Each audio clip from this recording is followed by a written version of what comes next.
ಎಲ್ಲರಿಗೂ ನಮಸ್ಕಾರ. ನನ್ನ ಚಾನಲ್ಗೆ ಸ್ವಾಗತ.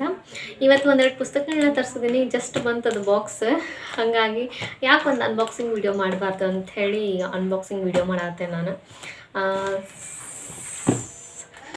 ಚಿಕ್ಕ ವಯಸ್ಸಿಂದನೂ ನಮ್ಮ ಮನೆಯಾಗ ನಮ್ಮ ಅಕ್ಕಾರದೆಲ್ಲ ಸುಟ್ಟಿಗೆ ಊರಿಗೆ ಬಂದಾಗ ನಮ್ಮ ಊರು ಲೈಬ್ರರಿಯಿಂದ ಪುಸ್ತಕ ತರಿಸಿ ಓದ್ತಿದ್ರೆ, ಅವ್ರು ಓದಾದ್ಮೇಲೆ ನಾವು ಓದ್ತಿದ್ದೆ. ಹೀಗಾಗಿ ನನಗೂ ಕತೆ ಕಾದಂಬರಿಗಳ ಹವ್ಯಾಸ ಸ್ವಲ್ಪ ಜಾಸ್ತಿ ಆಗಿದ್ದು ಅವಾಗ ಚೈಲ್ಡ್ಹುಡ್ನಾಗಿಂದನೂ ನಾವು ಓದೀನಿ. ತುಂಬ ಪುಸ್ತಕಗಳನ್ನ ಓದೀನಿ. ನಮ್ಮ ಅಕ್ಕ ಕಾರ್ಡ್ ಮಾಡಿಸಿದ್ಲ.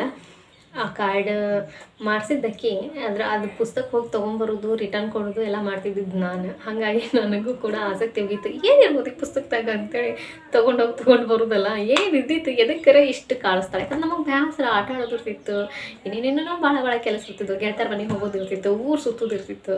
ಸೊ ಇಂಥ ಟೈಮ್ನಾಗ ಹೋಗಿ ನಾನು ಪುಸ್ತಕ ತೊಗೊಂಡು ಬಾ, ಈ ಪುಸ್ತಕನ ತೊಗೊಂಡು ಬಾ, ಇವ್ರು ಬರೆದಿದ್ದು ಕೇಳಿ ತೊಗೊಂಡು ಬಾ ಅಂತ ಹೇಳಿ ಕಳಿಸಿದ್ರಲ್ಲ. ಎಷ್ಟರ ಕಾಟ ಕೊಡ್ತಾಳೆ, ಎಷ್ಟು ತ್ರಾಸ ಆಕೈತೆ ನನಗೆ. ನನಗೂ ಎಷ್ಟು ಇಂಪಾರ್ಟೆಂಟ್ ಕೆಲಸ ಇರ್ತಾವೆ, ಅವನ್ನೆಲ್ಲ ಬಿಟ್ಟು ಕೆಲಸ ಮಾಡಬೇಕು. ಮತ್ತು ಮಾಡಲಿಲ್ಲಂದ್ರೆ ಬೈಯೋದು, ಇಲ್ಲಾಂದ್ರೆ ಮತ್ತು ಬೇರೆ ಕೆಲಸ ಹಚ್ಚೋದು ಮಾಡ್ತಿದ್ರಲ್ಲ. ಹಾಗಾಗಿ ಎಷ್ಟೊತ್ತಿದ್ರು ಮಾಡಿಕೊಟ್ಟು ಹೋಗ್ಬೇಕಾಗಿತ್ತು. ಹಾಗಾಗಿ ಏನಾರು ಇದ್ದೈತಿ ಪುಸ್ತಕನಾಗ, ಎಷ್ಟರ ತರಿಸ್ತಾಳಿಕೆ ವಾರಕ್ಕೊಮ್ಮೆ ಅಂಥೇಳಿ ಹಂಗೆ ಆಸಕ್ತಿ ಹುಟ್ಟಿತು ಅಲ್ಲ, ಆಸಕ್ತಿ ನನಗೂ ಕೂಡ ಅದು ಓದೋದಕ್ಕೆ ಪ್ರೇರೇಪಿಸ್ತು. ಸೊ ಹೋಗಿ ತೊಗೋಬೇಕು, ಯಾವುದ್ರ ಒಂದು ಚೆನ್ನಾಗಿರೋದು ಅಂತ ಅನ್ನಿಸ್ತಿರ್ತೈತಿ. ಕೆಲವೊಂದು ಹೆಸರು ಕೇಳಿರ್ತೀನಿ, ಅದನ್ನು ಕೆಲವೊಬ್ರ ಕಡೆಯಿಂದ ರಿವ್ಯೂ ತೊಗೊಂಡಿರ್ತೀನಿ. ಸೊ ಹಂಗೆ ತೊಗೊಂಡಾದ್ಮೇಲೆ ಹೋಗಿ ತೊಗೋಬೇಕು ಅನ್ನಿಸ್ತಿರ್ತೈತಿ. ಅದನ್ನು ನಾನಾಗಲೇ ಹೋಗಿ ನನ್ನ ಕೈಯಾರೆ ಈಗ ಯಾವುದೋ ಒಂದು ತೊಗೋಬೇಕಂತ ಅನಿಸ್ದಾಗ ನಾನು ಅಲ್ಲಿ ಹೋಗಿ ನನ್ನ ಉಪಸ್ಥಿತಿಯಲ್ಲಿ ಅದನ್ನು ಮುಟ್ಟಿ ನೋಡಿ ನನಗೆ ಸಮಾಧಾನ ಆಗಿ ಒಂದೆರಡು ಪುಸ್ತಕ ಹೊಳ್ಳಿಸಿ ನೋಡಿದ್ರೆ ಚಲೋ ಅನ್ನಿಸ್ತೈತೆ ಅಂತ ಹೇಳಿ ಫಸ್ಟ್ ಟೈಮ್ ನಾನು ಆನ್ಲೈನಾಗ ತರ್ಸಾತೀನಿ. ಇನ್ನು ಯಾಕೆ ಒಂದು ಅನ್ಬಾಕ್ಸಿಂಗ್ ವಿಡಿಯೋ ಮಾಡಬಾರ್ದು ಅಂತ ಅನ್ನಿಸ್ತು, ಹಾಗಾಗಿ ಅನ್ಬಾಕ್ಸಿಂಗ್ ಮಾಡತ್ತೀನಿ. 4 ಫೆಬ್ರವರಿ ನಾನು ಆರ್ಡ್ರ್ ಮಾಡಿದ್ದು. ಇವತ್ತೆಷ್ಟು 15 ಫೆಬ್ರವರಿ. ಸೊ ಇವತ್ತು ಬಂದೈತಿ. ಇದನ್ನು ಓದ್ಬಿಟ್ಟು ಕೂಡ ನಾನು ನಿಮಗೆ ರಿವ್ಯೂಸ್ ಹೇಳ್ತೀನಿ ಹೆಂಗಿತ್ತು ಪುಸ್ತಕ ಅಂತ ಹೇಳಿ. ಮೊದಲನೇದಾಗಿ ಇದನ್ನು ನಾನು ಅನ್ಬಾಕ್ಸಿಂಗ್ ಮಾಡಿ ಕತ್ರಿರಬೇಕು ಅನ್ಬಾಕ್ಸಿಂಗ್ ಮಾಡ್ಬೇಕಂದ್ರೆ. ಸೊ ಪ್ಯಾಕ್ ತೆಗೆದ್ರೆ ಬರ್ತೈತಿದೆ. ಇನ್ನೊಂಚೂರು ಸ್ವಲ್ಪ ದೊಡ್ಡ ಡಬ್ಬಿ ಕೊಟ್ಟಿದ್ರೆ ಚಲೋ ಆಕಿತ್ತು. ಇಲ್ಲಿ ನೋಡ್ರಿ, ಇಲ್ಲಿ ಗ್ಯಾಪ್ ಹಿಂಗೆ ಬಂದೈತೆ ಅಂದರೆ ಇಲ್ಲಿ ಸ್ವಲ್ಪ ಓಪನ್ ಆಗೈತದ, ಸಣ್ಣದಾಗಿತ್ತು ಡಬ್ಬಿ ಅಂತ. ಆನ್ಲೈನ್ ತೊಗೊಳಕತ್ತಾಗ ನನಗದು ಸೇಲ್ ಇತ್ತು, ಸೇಲ್ನಾಗ ತೊಗೊಂಡೆ. ಅಂದರೆ ಡಿಸ್ಕೌಂಟ್ ಇಟ್ಟಿರ್ತಾರೆ ಅವ್ರು ಇಷ್ಟು % ಅಂಥೇಳಿ. ಅದು ಪುಸ್ತಕದ ಮೇಲೆ ಅದ್ರ ಬೇಡಿಕೆ ಮೇಲೆ ಹೋಗ್ತೈತಿದು. ನಾನು ಕೆಲವೊಂದು ಕಡೆ ಹಿಂಗೆ ಸಾಹಿತ್ಯದ ಫಂಕ್ಷನ್ಸ್ ಅಲ್ಲಿ ಇಲ್ಲಿ ಅಟೆಂಡ್ ಆಗ್ತಿರ್ತೀವಿ ನೋಡಿರಿ, ಅಲ್ಲಿ ಅಟೆಂಡ್ ಆದ್ರೆ ಭಾಳ ಚಲೋ. ಯಾಕಂದ್ರೆ ಅಲ್ಲಿ ಇನ್ನೂ ಕಡಿಮೆ ರೊಕ್ಕಕ್ಕೆ ಸಿಗ್ತಿರ್ತಾವೆ, ಡಿಸ್ಕೌಂಟ್ ಭಾಳ ಇಟ್ಟಿರ್ತಾರೆ. ಅಂತಲ್ಲಿ ಹೋಗಿ ತೊಗೊಳೋದ್ರಿಂದ ಒಳ್ಳೆ ಪುಸ್ತಕಗಳು ಕೂಡ ನಮಗೆ ಅಲ್ಲಿ ಪರಿಚಯ ಆಗ್ತವೆ. ಹಾಗಾಗಿ ಅಂತಲ್ಲಿ ಹೋಗಿ ತೊಗೊಳೋದು, ಯಾರಿಗಾರ ಹಿಂಗೆ ಕಡಿಮೆ ರೊಕ್ಕದೊಳಗೆ ತೊಗೋಬೇಕಂತ ಅನ್ಸೋರಿದ್ರೆ ಅಂತಲ್ಲಿ ಹೋಗಿ ತೊಗೊಳೋದು ಚಲೋ ಅಂತ ಹೇಳ್ತೀನಿ ನಾನು. ಸಾಹಿತ್ಯ ಸಮ್ಮೇಳನ ಅಥವಾ ಸಾಹಿತ್ಯಕ್ಕೆ ಸಂಬಂಧಪಟ್ಟ ಯಾವುದೋ ಒಂದು ಕಾರ್ಯಕ್ರಮ ಇರಲಿ, ಪ್ರಶಸ್ತಿ ಸಮಾರಂಭ ಇರಲಿ, ಏನೋ ಒಂದು ಸಂದರ್ಶನ ಇರಲಿ, ಅಂತಲ್ಲಿ ಹೋಗಿ ತೊಗೊಳೋದ್ರಿಂದ ಇನ್ನೂ ಕಡಿಮೆ ರೇಟಿಗೆ ಇಟ್ಟಿರ್ತಾರೆ. ಚಲೋ ಪುಸ್ತಕಗಳ ಪರಿಚಯನೂ ಆಗ್ತೈತಿ. ಆಮೇಲೆ ನಮ್ಮ ಬಜೆಟಿಗೆ ಹೊಂದುವಂಗೆ ಸಿಗ್ತೈತೆ ಅಂತ ಹೇಳ್ತೀನಿ ನಾನು. ಅಂತಲ್ಲಿ ಹೋಗಿ ತೊಗೊಳೋದು ಭಾಳ ಒಳ್ಳೆಯದು. ಇವನ್ ಬುಕ್ ಸ್ಟಾಲ್ನಾಗೂ ಕೂಡ ನಮ್ಗೆ ಏನು ಇಟ್ಟಿರ್ತಾರೆ ಅಂದ್ರೆ ಡಿಸ್ಕೌಂಟ್ ಇಟ್ಟಿರ್ತಾರೆ. ಅಲ್ಲೂ ಕೂಡ ನಾವು ಆನ್ಲೈನ್ ತೊಗೊಳಕ್ಕಾಗಲ್ಲ ಅಂದರೂ ಅಲ್ಲಿ ಹೋಗಿ ತೊಗೊಂಡಾಗೂ ಕೂಡ ನಾವು ಕೇಳಿ ತೊಗೋಬೇಕು, ಡಿಸ್ಕೌಂಟ್ ಅದ ಅಂದ್ರೆ ಇದ್ರೆ ಹೇಳ್ತಾರೆ ಅವರು. ಅಂಥದ್ದು ಭಾಳ ಚಲೋ. ನಾನು ಆಲ್ರೆಡಿ ಪ್ರೀಪೇಯ್ಡ್ ಮಾಡಿಟ್ಟಿನಿ, ಹಾಗಾಗಿ ಇದ್ರೊಳಗೆ ಬಿಲ್ ಸಹಿತ ಹಾಕಿ ಕಳ್ಸಾರ ಅವರು. ಲಾಕ್ಡೌನಾಗ ಫ್ರೆಂಡ್ಸ್ ಎಲ್ಲ ವಾಟ್ಸಪ್ನಾಗ ಶೇರ್ ಮಾಡ್ಕೋತಿದ್ವಿ. ನನ್ನ ಹತ್ರ ಇದ್ದು ನಾನು ಅವ್ರಿಗೆ ಶೇರ್ ಮಾಡ್ತಿದ್ದೆ, ಅವ್ರ ಹತ್ರ ಇದ್ದಿದ್ದು ಅವ್ರು ನನಗೆ ಶೇರ್ ಮಾಡ್ತಿದ್ರು. ಹಿಂಗೆ ಮೊಬೈಲ್ನಾಗಿಂದ ಅವಾಗ ಓದಿದ್ವಿ ನೋಡ್ರಿ, ಅವಾಗ ಭಾಳ ಟೈಮ್ ಸಿಕ್ಕಿತ್ತು. ಬಟ್ ಆದರೂ ಎಷ್ಟಂತ ಓದ್ತೀರಿ ನೀವು ಮೊಬೈಲ್ನಾಗ? ಡಿಸ್ಪ್ಲೇ ನೋಡಿ ಕಣ್ಣು ಉರಿ ಬರ್ತಿದ್ವು. ಅದೇ ಲೈಟ್ ಬೆಳಕಾಗಿ ಬರೋದಿಲ್ಲ, ಅದು ಫೋನಿನ ಡಿಸ್ಪ್ಲೇದ ಲೈಟ್ ಕಣ್ಣಿಗೆ ಭಾಳ ಹೊಡೆತ ಕೊಡ್ತಿತ್ತದ. ಹಂಗೆ ಓದಿದ ಪುಸ್ತಕಗಳನ್ನ ನಂಗೆ ಹೊಳ್ಳಮಳ್ಳ ಓದ್ಬೇಕು ಅನ್ನಿಸ್ತಿರ್ತೈತಿ ಯಾವಾಗಾರ ನೆನಪಾದಾಗ, ಅಥವಾ ಅದರೊಳಗಿರುವಂಥ ಯಾವುದೋ ಒಂದು ಪರ್ಟಿಕ್ಯುಲರ್ ಆದಂಥ ಒಂದು ವಿಷಯ ವಸ್ತು ನನಗೆ ಭಾಳ ಇಷ್ಟ ಆಗಿರ್ತೈತಿ, ಅದು ಮತ್ತೆ ಓದ್ಬೇಕು ಅನ್ನಿಸ್ತಿರ್ತೈತಿ. ಸೊ ಅವು PDF ಡಿಲೀಟ್ ಮಾಡಿಬಿಟ್ಟೇನಿ. ಹಾಗಾಗಿ ಅದ್ರ ಬದಲು ಹಿಂಗತೆ ಪುಸ್ತಕ ಏನಾರ ಕೈಯಾಗಿದ್ವು ಅಂದ್ರೆ ನಮಗೆ ಬೇಕಾದಾಗೂ ನಾವು ಅವುಗಳನ್ನ ಎಷ್ಟೊತ್ತಿನಾಗ ಬೇಕು ಅಷ್ಟೊತ್ತಿನಾಗ ತೊಗೊಂಡು ಓದ್ಬೋದು. ಅಲ್ಲಿ ಪ್ಯಾಕಿಂಗ್ ನೋಡಿದ್ರಲ್ಲ ನೀವು, ಹಿಂಗತೆ ಮಾಡ್ಯಾರ ಪ್ಯಾಕಿಂಗ್. ಏನು ಪುಸ್ತಕಕ್ಕೆ ಡ್ಯಾಮೇಜ್ ಆಗಂಗಿಲ್ಲ, ಡ್ಯಾಮೇಜ್ ಆಗೂ ಇಲ್ಲ. ಸಣ್ಣಕ್ಕೆ ಸಾಲಾಗಿದ್ದಾಗೆಲ್ಲ ನಮ್ಗೆ ಕಗ್ಗಗಳು ಬರ್ತಿದ್ವಲ್ಲ, ಅವಾಗಿಂದನೂ ಕಗ್ಗ ಒಂದು ಮಂಕುತಿಮ್ಮನಕಗ್ಗ ನನ್ನ ಹತ್ರನೂ ಒಂದು ಇರ್ಬೇಕು ಅನ್ನೋದು ಭಾಳ ಇತ್ತು. ಅದಕ್ಕೆ ಟೈಮ್ ಇವಾಗ ಕೂಡಿ ಬಂತಂತ ಹೇಳ್ಬೋದು.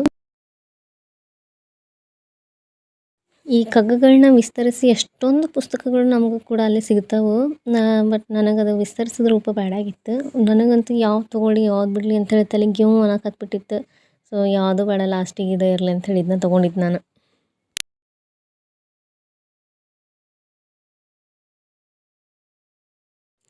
ಇನ್ನೂ ಯಾರು ಚಾನಲ್ನ ಸಬ್ಸ್ಕ್ರೈಬ್ ಮಾಡಿಲ್ಲ ಅಂದರೆ ಚಾನಲ್ನ ಮೊದಲು ಸಬ್ಸ್ಕ್ರೈಬ್ ಮಾಡಿರಿ. ಬೆಲ್ ಬಟನ್ ಐತಲ್ಲ, ಬೆಲ್ ಬಟನ್ ಒತ್ತಿದ್ರೆ ನಿಮಗೆ ನಾನು ಅಪ್ಲೋಡ್ ಮಾಡಿದ ಹೊಸ ನೋಟಿಫಿಕೇಷನ್ ಪಟ್ಟನ ಸಿಗ್ತಾವೆ. ನೀವು ಫಸ್ಟ್ ನೋಡ್ಬೋದು ನನ್ನ ವಿಡಿಯೋಗಳನ್ನ.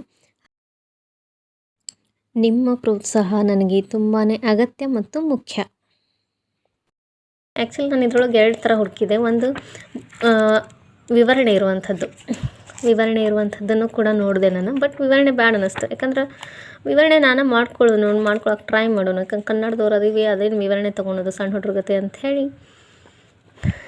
ಇವನ್ ಸ್ಕೂಲ್ ಟೈಮ್ನಾಗ ಇದ್ದಾಗೂ ಅಲ್ಲಿ ವಿವರಣೆ ಇರ್ತಿರ್ಲಿಲ್ಲ. ನಮಗೆ ಸರ್ ಪಾಠಗಳನ್ನ ಹೇಳ್ತಿದ್ರಲ್ಲ, ಟೀಚರು ಸರ್, ಅಲ್ಲಿ ಅವರು ವಿವರಣೆ ಮಾಡಿರ್ತಿದ್ವು. ಅದನ್ನು ನಾವು ಎಕ್ಸ್ಟೆಂಡ್ ಮಾಡ್ಕೋತಿದ್ವಿ. ಅದನ್ನು ಇನ್ನೂ ಹೆಚ್ಚಾಗಿ ನಾವು ವಿಸ್ತರಿಸ್ತಿದ್ವಿ. ಹಾಗಾಗಿ ಕನ್ನಡ ಬರ್ತೈತಿ, ಕನ್ನಡದವರು ಯಾಕೆ ವಿಸ್ತರಿಸಿದ್ದು, ನಾವು ನೋಡೋಣ, ನನಗೆ ಎಷ್ಟು ಬರ್ತದೆ, ನನಗೆ ಎಷ್ಟು ತಿಳಿದೈತಿ ಇಷ್ಟು ವರ್ಷ ಕಲ್ತಿದ್ರಾಗ ಅಂಥೇಳಿ ಇದನ್ನು ಬರೀ ಅವು ಏನು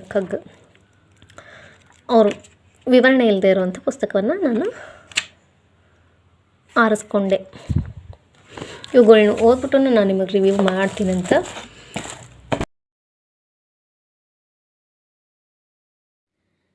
ನನಗೆ ಈ ಥರದ್ದೊಂದು ಪುಸ್ತಕ ಬೇಕನ್ನಿಸ್ತು. ಅವಾಗ ಫಸ್ಟ್ ಈ ಕನ್ನಡಿಯಲ್ಲಿ ಭಗವದ್ಗೀತೆ ಅನ್ನುವಂಥದ್ದು ಸ್ವಲ್ಪ ಜಲ್ದಿ ಇಷ್ಟ ಆಯ್ತು ನನಗೆ. ಆಮೇಲೆ ಇವ್ರ ಪ್ರವಚನಗಳನ್ನ ಕೇಳೀನಿ ನಾನು, ಗೋವಿಂದಾಚಾರ್ಯರವ್ರದ್ದು. ಹಾಗಾಗಿ ನನಗೆ ಇವ್ರ ಪುಸ್ತಕ ಇರಲಿ ಅಂತ ಅನ್ನಿಸ್ತು. ಹಾಗಾಗಿ ನಾನು ಈ ಪುಸ್ತಕ ತೊಗೊಂಡೆ. ಇದ್ರ ಬಗ್ಗೆ ನಾನು ರಿವ್ಯೂ ಕೇಳಿಲ್ಲ, ನನಗೆ ತೊಗೋಬೇಕನ್ನಿಸ್ತು, ಹಾಗಾಗಿ ನಾನು ತೊಗೊಂಡೆ. ಇದ್ರ ರಿವ್ಯೂ ಕೇಳಿದೆ ನಾನು, ರೂಪದರ್ಶಿದು. ಇದ್ರ ರಿವ್ಯೂ ನನಗೆ ತುಂಬಾ ಇಷ್ಟ ಆಯಿತು. ಹಾಗಾಗಿ ಈ ಪುಸ್ತಕನ ಒಂದ್ಸರಿ ಓದಬೇಕು ಅಂತ ಹೇಳಿ ತೊಗೊಂಡಿರುವಂಥದ್ದು. ಈ ಪುಸ್ತಕದ ಹಿನ್ನುಡಿಯಲ್ಲೂ ಕೂಡ ಬರೆದಿದ್ದಾರೆ ಕೊನೆಯಲ್ಲಿ, ರೂಪದರ್ಶಿ ಪುಸ್ತಕ ಎಲ್ಲರೂ ಓದಲೇಬೇಕಾದಂಥ ಕಾದಂಬರಿ ಅಂತ. ನೋಡೋಣ ಓದಿದ ಮೇಲೆ ಹೇಗಿತ್ತು ಅಂತ ಖಂಡಿತವಾಗೂ ತಿಳಿಸ್ತೀನಿ. ನಾನು ಇನ್ನೂ ಒಂದು ಪುಸ್ತಕ ಆರ್ಡ್ರ್ ಮಾಡೀನಿ, ಅದ್ರ ಬಗ್ಗೆ ನಂಗೆ ನೆನಪೇ ಇಲ್ಲ. ಇವತ್ತು ಸುಂದರಕಾಂಡ ಕೇಳಾತಿದ್ದೆ ನಾನು. ಸುಂದರಕಾಂಡ ಕೇಳುವಾಗ ನನಗಿದು ಡೆಲಿವರಿ ಬಾಯ್ ಫೋನ್ ಮಾಡಿ ಆರ್ಡ್ರ್ ಕೊಟ್ಟೋಗಿ ಡೆಲಿವರಿ ಮಾಡಿ ಹೋಗಿದ್ದಿದ್ದು ಆರ್ಡ್ರನ್ನ. ಸೊ ಈಗ ಖುಷಿ ಆಯ್ತು ನನಗೆ. ಅದು ಇನ್ನೂ ಆ್ಯಕ್ಚುಲಿ ಖುಷಿಯಾಗಿದ್ದೆ ಅಂದರೆ ಸುಂದರಕಾಂಡ ಕೇಳುವಾಗ ನಂಗೆ ಇದು ಪುಸ್ತಕ ಸಿಕ್ಕಿದ್ದು ಭಾಳ ಖುಷಿ ಅನ್ನಿಸ್ತು. ನನ್ನ ಮನಸ್ಸನ್ನು ಈ ಮುಖಪುಟನೇ ಹಿಡಿದಿಟ್ಕೊಂಡ್ಬಿಡ್ತು. ಇನ್ನು ಒಳಗಿನ ಕತೆ ಬಗ್ಗೆ 2 ಮಾತಲ್ಲಿ ಹೇಳೋಕ್ಕಾಗಲ್ಲ ಬಿಡಿ. ನಮ್ಮೆಲ್ಲರ ಹತ್ರನೂ ಈ ಥರದ್ದು ಕೆಲವು ಪುಸ್ತಕಗಳು ಇರಲೇಬೇಕು ಅಂತ ಹೇಳ್ತೀನಿ ನಾನು. ನನ್ನ ಹತ್ರ ಇರಲಿಲ್ಲ, ನಾನು ಹುಡುಕ್ತಿದ್ದೆ. ಇವಾಗ ಇಷ್ಟ ಆಯಿತು, ತೊಗೊಂಡೆ. ದುಡ್ಡು ಇನ್ವೆಸ್ಟ್ ಮಾಡಿ ತೊಗೊಳ್ತಿರ್ತೀವಿ, ರಿವ್ಯೂಗಳನ್ನ ನೋಡಿಬಿಟ್ಟು ಕೇಳಿಬಿಟ್ಟು ತೊಗೊಳ್ಳೋದು ಒಳ್ಳೆಯದು. ಇವತ್ತಿನ ವಿಡಿಯೋ ನಿಮ್ಮೆಲ್ರಿಗೂ ಇಷ್ಟ ಆಯಿತು ಅಂತ ಅಂದ್ಕೊಳ್ತೀನಿ. ಮುಂದಿನ ವಿಡಿಯೋದಲ್ಲಿ ಮತ್ತೆ ಸಿಗ್ತೀನಿ. ಇನ್ನೂ ಯಾರು ಚಾನಲ್ನ ಸಬ್ಸ್ಕ್ರೈಬ್ ಮಾಡಿಲ್ಲ ಅಂದರೆ ಚಾನಲ್ನ ಸಬ್ಸ್ಕ್ರೈಬ್ ಮಾಡಿ, ಲೈಕ್ ಮಾಡಿ, ಶೇರ್ ಮಾಡಿ, ಕಮೆಂಟ್ ಮಾಡೋದನ್ನು ಮರಿಬೇಡಿ. ನಿಮ್ಮ ಸಪೋರ್ಟ್, ನಿಮ್ಮ ಪ್ರೋತ್ಸಾಹದಿಂದ ನಾನು ಇನ್ನೂ ಹೆಚ್ಚು ಉತ್ತಮವಾದ ವಿಡಿಯೋಗಳನ್ನ ಮಾಡಲಿಕ್ಕೆ ಸಾಧ್ಯ ಆಗುತ್ತೆ. ಹಾಗಾಗಿ ಕೀಪ್ ಸಪೋರ್ಟಿಂಗ್ ಮೀ. ಮುಂದಿನ ವಿಡಿಯೋದಲ್ಲಿ ಮತ್ತೆ ಸಿಗ್ತೀನಿ. ನಮಸ್ಕಾರ.